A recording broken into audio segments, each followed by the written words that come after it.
네, 교우 여러분, 2월 7일 화요일 아침이 밝아오고 있습니다. 자, 오늘도 하나님 말씀 통해 새 힘을 얻는 시간 갖도록 합시다. 포기하지 맙시다, 이런 제목의 말씀입니다. 신영길의 기억의 숲을 거닐다라는 책에서 오늘의 한마디 인용했습니다. 겨울 바이칼 호수에서 두꺼운 얼음을 뚫고 솟아오르는 물을 엎드려 마셨다. 얼음판 밑에 물은 그리 차갑지 않았다. 영하 10도 정도의 날씨인데 참 이상하다. 호수가 최고의 신선함을 유지하는 비결은 온도 관리에 있다고 한다. 사시사철 자신의 체온을 영상 4도 정도로 유지하는데 그 때문에 바깥이 추울수록 얼음이 두꺼워지는 것이다. 그래서 얼음 밑에서 수많은 생명체가 어느 철인지도 모른 채 행복하게 지낼 수 있는 것이겠지 싶다. 네, 인간도 체온 36.5도를 유지할 때 건강하다고 합니다. 체온이 올라가거나 낮아지면 건강한 게 아니지요. 체온뿐이겠습니까? 멘탈도 평정심을 유지해야 합니다. 우리 스스로를 잘 붙잡는 삶이 필요한데 말이죠. 그러려면 하나님을 의지하는 삶, 하나님께 구속당하는 삶이어야 하지 않겠습니까? 오늘 고린도 후서 4장 1절에서 12절 말씀 함께 읽겠습니다. 새 한글 성경입니다. 이런 까닭에 우리가 불쌍히 여기심을 받은 대로 이 직무를 맡았으니 우리는 기죽지 않습니다. 오히려 우리는 숨겨진 부끄러운 일들을 내버렸습니다. 나쁜 꾀를 부리며 살아가지 않고 하나님의 말씀을 왜곡시키지도 않습니다. 오히려 진리를 드러냄으로써 하나님 앞에서 모든 사람의 양심에다 우리 스스로를 추천합니다. 우리의 복음이 가려져 있다면 멸망하는 사람들에게 가려져 있는 것입니다. 그들의 경우를 두고 말한다면 믿지 않는 사람들의 생각을 이 세대의 신이 어둡게 했습니다. 그래서 복음의 빛, 곧 그리스도님의 영광을 비추는 빛을 보지 못하게 했습니다. 그리스도님은 하나님의 형상이십니다. 우리가 선포하는 것은 우리 자신들이 아닙니다. 예수 그리스도님이 주님이시고 우리 자신들은 예수님 때문에 여러분의 종이라고 선포하는 것입니다.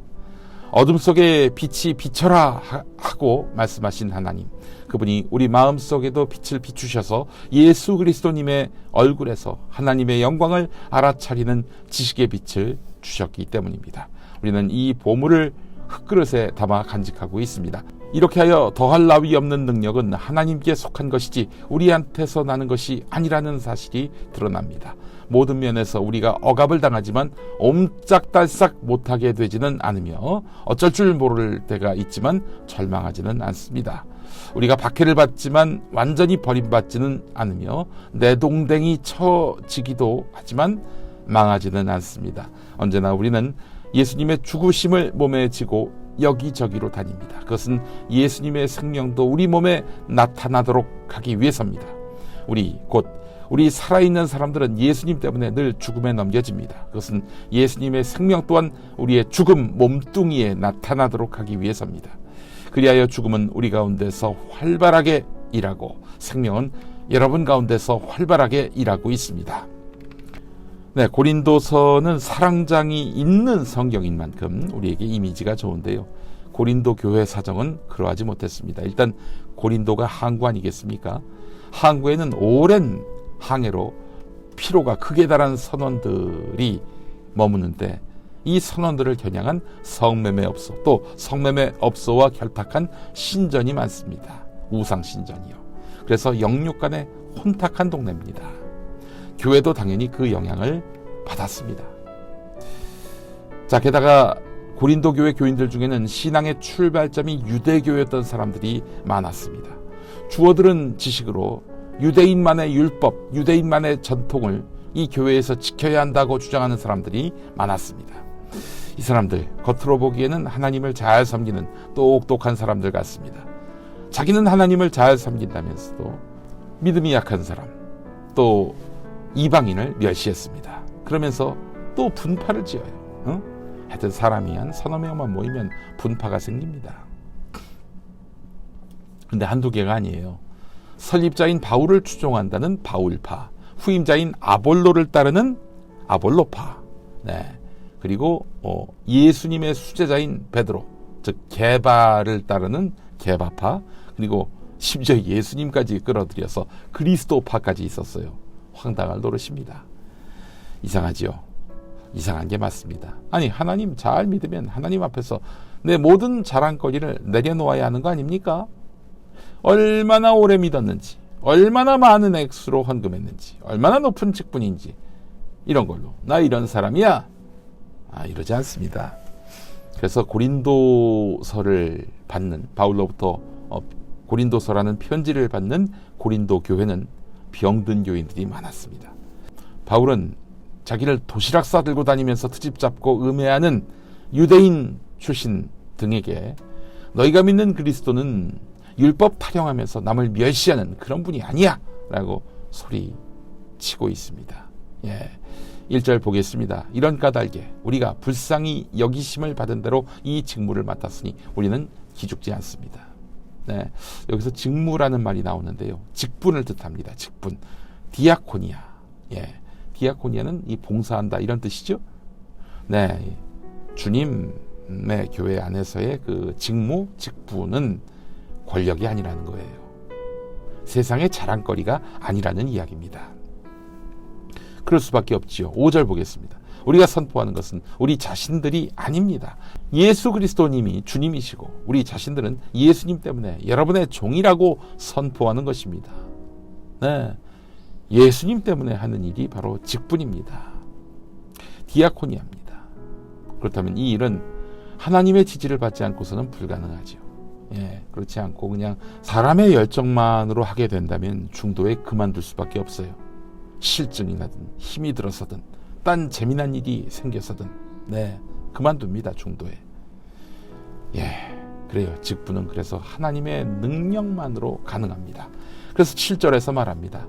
우리는 이 보물을 흙그릇에 담아서 간직하고 있습니다. 이렇게 하여 더할 나위 없는 능력은 하나님께 속한 것이지 우리한테서 나는 것이 아니라는 사실이 드러납니다. 여기서 보물과 흙그릇이 거론됩니다. 이게 개역 성경에서는 바로 보배 그리고 질그릇이라고 이야기하죠. 자, 보물, 보배는 예수님이고, 그리고 흙그릇, 질그릇은 그야말로 하찮은 그릇입니다. 자, 질그릇 안에 보물이 계신다? 그러니까 우리 같이 하찮은 자들 안에 예수님이 계신다는 얘기입니다. 그래서 우리는 예수님께, 주님께 능력을 받아서 이 직분을 담당하게 되는 것이죠. 보물 대신 예수 그리스도를 품으면 어떻게 됩니까? 만약 박해를 받더라도 완전히 버림받지 않고요, 만약 내동댕이 쳐지더라도 망하지 않습니다. 즉 절망할 필요가 없는 것입니다. 희망의 싹, 희망의 불씨가 남아있는 것입니다.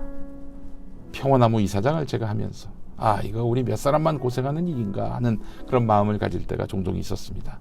그런데 평화나무 사역을 하다가 거센 저항을 받고 마침내 곤란한 상황에 처할 때, 그때 구름대 같은 후원자들이 몰려와서 우리를 도왔습니다. 박해를 받지만 완전히 버림받지는 않고 내동댕이 쳐지기도 하지만 망하지는 않는다는 믿음을 그때 우리는 갖게 됐습니다. 그 믿음이 제게는 진실이자 정의입니다. 그래서 이 말씀이 더욱 새로웠습니다. 그렇습니다.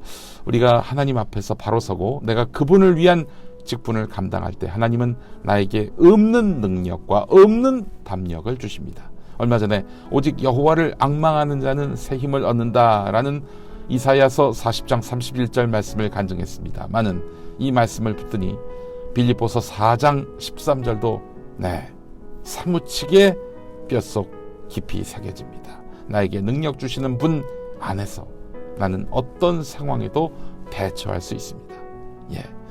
이 믿음으로 사는 오늘 하루가 됐으면 좋겠습니다. 함께 기도하시죠. 복음으로 세상을 밝히고 살리시는 주님, 우리가 하나님의 살아계심과 예수 그리스도의 부활의 능력을 세상에 증거하게 하시고 복음 안에서 많은 사람이 하나님을 만나게 되는 놀라운 역사가 펼쳐지게 하옵소서.